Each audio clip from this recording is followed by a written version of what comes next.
Hey, this is Raise Radio, the holistic wisdom podcast for awakening women that weaves food and nutrition, traditional wisdom, spiritual expansion, so that you can feel your best body, mind, and soul.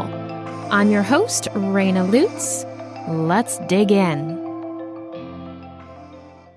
I think one of the best ways to describe the actual insanity of the polarization, i.e., arguments on opposite ends of the spectrum, when it comes to nutrition and wellness as an industry, is the popularity of vegan and carnivore diets as we entered 2020.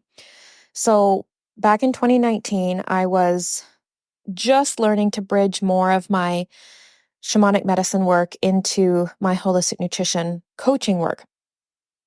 And so I was still very much in touch with the trends, the conversations, what was happening in nutrition as a whole. And I had already seen so many things come and go in the 8 years prior.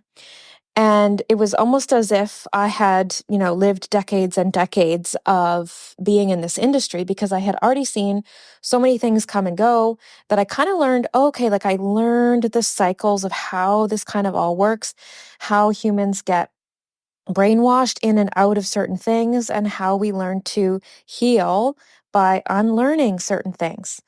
And the biggest sort of up and coming or trending diet for 2020 was a carnivore diet. And back when I studied holistic nutrition in 2010, learning about the carnivore diet wasn't even in our textbooks. This is a really restrictive diet that literally only includes meat, fish, and animal foods like eggs and certain dairy products. So it's a very imbalanced diet in that it excludes all other foods, including really healthy food like fruit, vegetables, grains, nuts, legumes, and seeds. So it's really extreme. While I understood that some people would want to try something so new and so extreme, there's one glaring thing that both dietitians and holistic nutritionists can all agree on: that we don't need vegetables to survive, but they absolutely add to our health. Then there was an article I read that said veganism was on the rise not as a trend, but as a way to combat the impending threat that is climate change. And that's when we started hearing these conversations about people experiencing climate anxiety and people having guilt and literally feeling guilt and shame as a way to welcome this diet into their life. Now, I, for one, can attest that shaming yourself into something is a very, very unhealthy way to do something. And we have to be able to question who's telling us that and what's their goal, what's their agenda in us believing all of the conversations around that. So I was like, this is fascinating. There are people going carnivore and there are people going vegan, and those are literally the exact opposite diets. So I'm not vegan, but I like to consider myself, I hate labels, but I like to consider myself a flexitarian, because I do consider myself plant-based because I teach plant-based as a foundation for our diets. And I know that plant-based means different things to different people, which is where it gets really dicey. Because if I say I'm plant-based nutritionist, vegans will say, oh my God, she's one of us. And someone who's more on the carnivore side would just totally disregard everything that comes out of my mouth after they hear that, because they think that everything I've been taught, everything I know is wrong. Whew. So here's the thing. I'm not vegan. I'm not carnivore. I have tried on many different things. People need to try on things to feel what works for them, what works for their body. Some people don't find success with vegetarianism or veganism. Some people don't find success with eating a lot of meat. So we all need something different. But the reality is that everyone does need real food. So it was just so amazing to me that these two exact opposites were competing. They were competing for the spot at the top. And the thing about diets is that there is no top. There is no winner. There is no number one. There is never going to be a diet that you find and you're like, this is the one. I'm here forever. I'm never changing the way I eat. And if you do find that, which I have, but a few months in, and I'm not talking about diets to lose weight here. I'm talking about a style of eating. But once you do it for a while, your body's needs change. Our needs evolve. Our spirit has evolved. Our emotional needs have changed. Our physical bodies have changed. Our cells have changed over. Different organs in our body are different. And as we age, our diets need to change as well. So as soon as we think we found the one, that's when it starts to already move away from being the one for us. Because as soon as we start doing it and following it, and we're like, yes, this feels great, there's going to be a time limit on that, and it has to evolve. Many, many years ago, I had very near and dear friends to my heart, and they were so set on raw veganism. They were like, this is the way we're going to eat till the day we die. This is it. We feel amazing. And I was like, that's great. Like, I'm so glad you guys found that works for you. And a few years later, there was like symptoms and things happening, and they had to change. They had to change this thing that they believed would work for them forever. And there was no guilt. I mean, there's no guilt, there's no shame. It's just this worked at that time and it doesn't work now. And that's okay. So, vegan, all plant-based, no meat or dairy, and carnivore, all meats and dairy, no plants, are both trending for the new year as we come into 2020. What did that tell me? Well, first of all, I was exhausted with the holistic, not even holistic, just the nutrition industry and dieting as a whole. I was exhausted with it all. And it told me that we don't know what the hell we're doing when it comes to food. We don't know what the hell we're doing. We still don't know. And this pendulum swing of opposites, this yo-yo cycle that we had created for ourselves, and all the fear in finding the wrong one, and the fear in the right one ending, was wild to me. So if we're trying to swing the pendulum away from these low-fat diets that were really trending in the 80s, we've learned more about how healthy fats and oils are, and lots of people have healed that. They've healed their fat phobia, or if they haven't yet, they're at least aware that they need to. But why can't we just add more protein and fat to our diet without making it 100% of our diet? Right? Because the winner in all of that craziness, the winner in all of that is none of us. So from what I read, the carnivore diet was sort of became high profile because this psychologist had credited the carnivore diet with remission from arthritis, depression, and a plethora of other symptoms. Imagine eating just ribeye steaks all day, every day. It's like the keto diet on testosterone. We can't assume that carnivore dieters are doing it for the same reasons or believe in the same things, but most carnivore diet enthusiasts believe that the diet is beneficial for their energy, their weight loss, hormone balancing, cardiovascular health, and elevating their mood. None of these have been proven, and from what I know from my industry, that just reading that doesn't really make sense.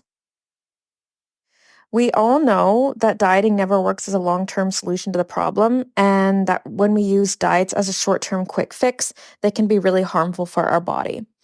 So one of the sort of key, I don't want to use the word arguments, but like key sort of nugget to drop into people's consciousness if they're interested in trying the carnivore diet is, can we find those benefits another way without doing something so extreme? And then in asking that question, another question comes up. Are people finding success in this not because of the meat, but because of how much they've cut out of their diet, right? Maybe it's not about what people are eating, but maybe it's about what they stopped eating.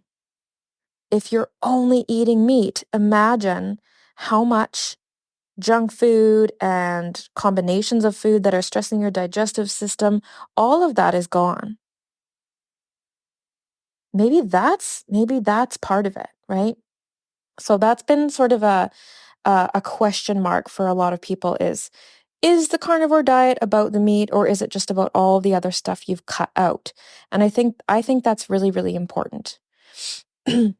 So, there's different styles of eating, different ways of eating that work for different people. And I think as long as you are learning to lean into your body and listen to your body, learn to interpret your cravings the right way, learning whether they're emotional or physical cravings to be able to nourish your body properly. That's the right way, but I can't quite get behind claims of either side of vegan or carnivore. I can't get behind either. There's just there's never going to be a black and white perfect answer for this. And even when I'm consulting people and they're, finding balance like pretty good of whole foods and processed foods, like that's great. But again, that's a gray area, but we have to work with what we have and we have to just do the best that we can, right? It is pretty extreme to be on either end and it doesn't always work for people long term, that's for sure. So again, it has to be your inside source, your body's needs that are considered, that are listened to, and that are honored. And trendy diets that come and go, a lot of times they're opinion based. We have to ask the question, who wants us to do this and why?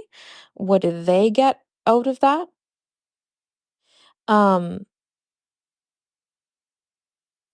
when we take on a diet, we're changing our body chemistry. So we don't want to just throw darts into the wind, hoping I hope this one will, get those last 10 pounds gone or whatever we're trying to do. So, and here's the confusing part about diets, right? Like when we read even that word or hear that word, what comes to your mind when you hear the word diet? Does it mean a short-term weight loss fix? Does it mean like, fasting to shed some weight or to sort of reset ourselves? Or does it mean our diet as in the foods and the style that we eat? Right? Because that can be very confusing. So, looking at these two different diets and how like radically different they are, could this be helpful in the short term for our body? Yeah, I can't say that it can't. It's always a challenge when people ask, well, should I do this? Should I try that? I'm like, well, here's the thing. I can't tell you that. And anyone who tells you that, you want to question that as well, right? So it's not my place to say, yes, you should try that. No, you should not. My guidance is to help you figure out how to listen to your body, help clear any trauma in the way that's preventing you from eating the way that you want, from eating really healthy, basic, real foods, um, and helping you learn what food is doing for you. Because we want our food to come from a place of nourishment, not a place of control. It's not a place of restriction. Our diet is not a way for us to, it's not a place for us to house our pains and our stress and our traumas and our childhood stuff. Our diet is not for that. That's for therapy. Our diet is for nourishment and taking care of ourselves. So I don't want to say, I don't ever want to say yes to certain diets or styles of eating, I don't ever want to say no. But when things are that radically extreme, I always would ask people just to pause, right? Practice that pause. Where is this information coming from? What does this feel like for me? What are my intentions with doing this? Where is this, radical decision making coming from? And just taking that time, a few days, a few weeks to just sit with it and really allow yourself to question it, to feel into it. And this works for lots of different things. I've even had people come to me and ask me about certain psychedelic medicines, and they're very excited about the possibility of, healing XYZ with this certain medicine. And they're like, what do you think? And it's, well, I can't tell you what to do, but I can tell you that you should sit with it and meditate on that medicine for a few weeks and see if it's calling to you. And perhaps then you'll have an answer. And by the time I've even finished saying that, they've realized that they haven't sat with it long enough and that they're seeking a quick fix. So, most of the time when we jump on these diet bandwagons, it is coming from a place of, please fix me now, fix me quick. And that's not helpful. That's not helpful for us because we're going to get there and we're going to be demanding things from this diet. And if it doesn't happen, we're going to hop off of it really quick, which can be harmful, stressful for the body. And then it can throw us back into this shame, guilt cycle where we're then eating junk food out of frustration. Something that I like to call anarchist eating is when people are so tired of dieting that they just throw in the towel and just eat whatever they want out of anger, out of a giving up at the system that they had kept trying to work, right? Maybe this will work, maybe this will work. And then when they don't, over and over and over, we go through this period of anarchy where we don't care. I'll drive through, I don't care. I'll eat ice cream, I don't care. And we're harming ourselves. We're literally harming ourselves in that process of trying to take our power back. So back to carnivore and vegan. If you feel like, yeah, an all meat diet seems like a really good idea to me, um, sit with it a little bit more, read it, talk to, experts, read into their evidence, see if they have um, research that like feels good to you about why this might work.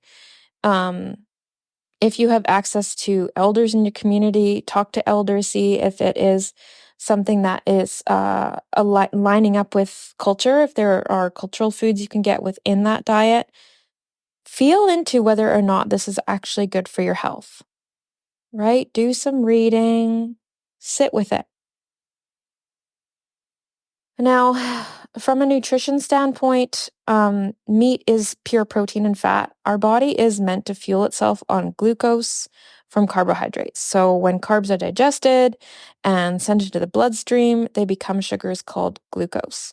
So I don't promote the keto diet. I actually have a different podcast on this called Why You Should Not Do the Keto Diet, which is, it's not, I'm not ever shaming people when I tell them not to do something. I'm warning people about potentially doing something that's harmful for their health, and especially for women. Um, Doing keto can be really, really dangerous and hard on our hormones. And our hormones have so much to do with our overall health, wellness, and weight that it just doesn't make any sense to be risking that in order to maybe lose some weight, which we'll probably put back on later. So, you know, we don't need plants to stay alive, but their phytochemicals, nutrients, enzymes, and fiber are so beneficial for our health. They're great for our mental health, our digestive function, our energy levels, and our overall wellness. So, in the nutrition world, it's a pretty widely accepted fact that plant foods are really good for you. So why should we cut everything out of our diet except just one thing and expect that to be healthy for us long term? I think it says so much about our culture around quick fixes and demanding that this one thing, fix me now. And it has to be quick and it has to be fast. Different people react differently to saturated fat. So some people's cholesterol rises higher and faster than others on a diet high in saturated fat. So focusing on just one food group for all your nutrition is not going to give you balanced nutrition. It's not going to help your gut health because our gut desperately needs a varied balance of healthy bacteria from a different variety of foods. And gut health has such a major importance in our overall wellness. So there's just too much to ignore in that regard. And I believe that this diet might also not be a good idea because, for our mental health, the psychological reasons to avoiding a restrictive or psychological reasons for being on a restrictive diet are really key, right? So what that means is when we are forcing ourselves to cut things out and focus all our attention on just one or a few foods, that amount of restriction can turn into a food obsession, and a food obsession can really quickly turn into an eating disorder. So when we adhere to a diet that requires a lot of restriction and control, this like rigidity and frustration can lead to disordered eating behavior. So this is like a distorted attitude towards food. And trust me, don't get me wrong. As a holistic nutritionist, I have had many different forms of disordered eating, especially when it comes to distress around eating food that you know isn't of the best quality for you. And I've had to heal a lot of that in my years as a practitioner, because especially when you're studying nutrition, I mean, my God, you eat so beautifully. And it's wonderful, but it's not sustainable. And so, when we become obsessed with this one diet or one way of eating that works, thinking this is going to work for me forever, we're just closing ourselves off to the truth that our body changes and evolves and we have different requirements as we age. One of my questions as I consider carnivore versus vegan, why can't we just all get along? Why can't we work together? Why does it have to be one extreme or the other? And why can't we just focus on real food, as in plant foods with healthy local meat, right? Instead of uh, vegan food that is packaged highly processed, and then meat that comes from factory animals. Why can't we meet in the middle here? Um, Now, maybe you like the idea of mono dieting, which is just a really simple way of eating that involves eating only one food item at each sitting. I have done mono dieting, and of course, I don't even like the term diet because I'm so intuitive with my body. I just know what I want, and that's what I eat. And if it's something outside of what I normally eat, then I question, is this psychological? Is this emotional? I have my little, questionnaire that I give myself, and then I make my choice and I move on with my life, and that's it. But mono diet's kind of fun because especially in the summer, I love practicing mono diet. And again, I don't call it that, but if it's like today I just want friggin' raspberries, then I'm just gonna go to the fruit stand and buy 5 pints of raspberries, and that's what I'm eating today. And the next day is probably going to be different. Or, maybe I'll be like, that's what I want for breakfast and lunch, but then I'll have something more substantial for dinner. And maybe not. Maybe come dinner time, I'm like, today's a little bit just a less food day, and that's okay because we have to listen to our body. So if you want higher protein and fat, you want to eat more meat, more healthy fats. If that feels good to you, if you feel good on plants, just eat more plants.